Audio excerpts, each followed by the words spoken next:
বিপত্তি নেই, তুমি নিঃসন্দেহে নিষ্মায়াতে ভগবানের নাম করতে পারো।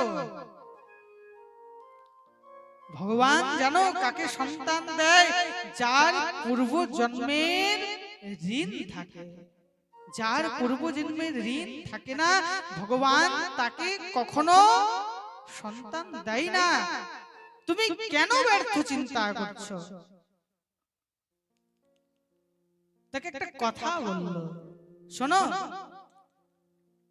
এক জায়গায় এক রাজা ছিল, তার কোনো সন্তান সন্ততি ছিল না। সে কি করেছে, একদিন নারদ মুনি তার রাজ্যে এসেছে। নারদ মুনির চরণে পড়ে কাঁদতে লেগেছে, হে প্রভু, আমার কোনো সন্তান নেই। বলে, ভালো তো তোমার সন্তান নেই, তুমি সুখে থাকো। বলে, না প্রভু, তুমি হেন তেন ভাবে কোন রকম করে আমাকে সন্তান প্রাপ্তি করাও। বলে, দেখো রাজন, তোমার কাছে যদি সন্তান আসে তো 5 বছরের বেশি সন্তান টেকবে না। বলে, ঠিক আছে, কোনো ব্যাপার নেই, আমার সুখ 5 বছরের জন্য ঠিক আছে। নারদ মুনি বলল, তবে ঠিক আছে। নারদ মুনির কৃপাতে তাদের ঘরে খুব সুন্দর একটা পুত্র সন্তানের জন্ম হলো। সেই রাজা খুব আনন্দ করে, খুব সুন্দর থাকে। একদিন কি করেছে, দেখতেই দেখতে যখন 5 বছর হয়েছে, তার 99টি রানী মিলে তাকে বিষ খাইয়ে মেরে ফেলল। রাজা কাঁদছে, সব থেকে ছোট্ট রানী সেও কাঁদছে। সেই সময় নারদ মুনিও সেই পথ দিয়ে যাচ্ছে। সে রাজা গিয়ে নারদ মুনিকে আটকাল। প্রভু, আপনি বলেছিলেন ঠিকই যে 5 বছর পর্যন্ত আমার ছেলে থাকবে, কিন্তু আমার ছেলেকে তো এই 99টি রানী মিলে মেরে ফেলেছে। একে তো মারার হয়েছে, এ তো নিজে থেকে মরে যায়নি। বলে, এটাই তো বিধির বিধান, এটাই তোমার লেখা ছিল যে মাত্র 5 বছরের আয়ু। তার মা কাঁদতে কাঁদতে নারদজির চরণে পড়ে গেল, হে প্রভু, একবার তার মুখ থেকে আমি মা ডাক শুনতে চাই।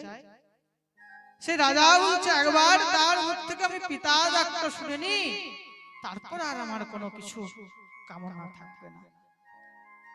নারদ মুনি বলল, ঠিক আছে, আমি ডেকে দেব, পরে কোনো অসুবিধা হলে আমাকে বলো না। বলে, ঠিক আছে, কিছু বলবো না। নারদ মুনি সঙ্গে সঙ্গে মন্ত্রপুত করে সেই মরা শিশুর উপরে ছড়িয়েছে। সঙ্গে সঙ্গে সে উঠেছে। আরে কে? আমি ভগবানের সধাম গমন করছিলাম, সেই পথে আমাকে কে বাধা দিয়েছে?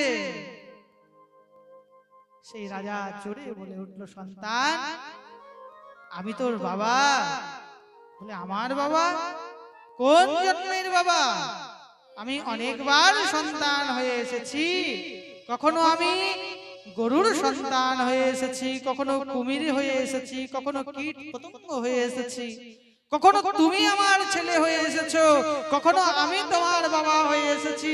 তুমি কোন জন্মের আমার বাবা? বলে, যেই জন্মে তুমি আমাকে ত্যাগ করে চলে গেলে, আমি সেই জন্মে। বলে, এক কাজ করো, তুমি একবার উঠে এদিকে বসো, সামনে ডাক্তার। রাজা, আজ তুমি আমাকে পিতার দরজাতে তুমি আমাকে পুত্র বলে মর্যাদা দিয়েছো, জানো আমি কে? বলে, কে? বলে, পূর্বজন্মে তুমি এক জমিদার ছিলে, তোমার ঘরে আমি ভিক্ষা চাইতে এসেছিলাম, তুমি আমাকে 5 মুষ্টি আটা দিয়েছিলে আর 4-5টা ঘুটে দিয়েছিলে। সেই সব নিয়ে আমি গঙ্গার ধারে সেই 5 মুষ্টি আটা থেকে 5টা রুটি করে সেই ঘুটের মধ্যে আগুন জ্বালিয়ে ভগবানকে ভোগ লাগিয়ে পেয়েছিলাম। জানো, ওই যে 5টি ঘুটে ছিল না, ওই 5টি ঘুটের মধ্যে অনেকগুলো পিঁপড়ে ছিল। সেই পিঁপড়ে গুলোকে আমি আগুনের কাছে আমি সমর্পণ করেছি। সেই পিঁপড়েগুলো আগুনের জ্বালায় ছটফট করতে করতে মারা গেছে। সেই পিঁপড়েগুলো এই জন্যে আপনার রানী হয়ে এসেছে, যারা আমাকে বিষের জ্বালায় মেরে ফেলল। আর